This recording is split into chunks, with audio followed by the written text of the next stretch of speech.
Hello po, magandang araw. Samahan niyo kami sa aming mini vlog ngayong araw. Ito nga po pala yung video na kuha ko kahapon.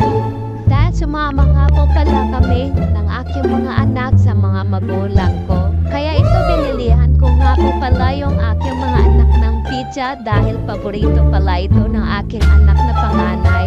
Wow! Yung anak ko nga po pala na bunso pati ang kanyang ilong ay kumain na rin.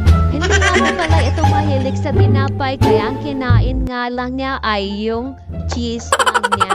Ang hirap po pala mag-voice over kaya ito'y nauutal-utal ako.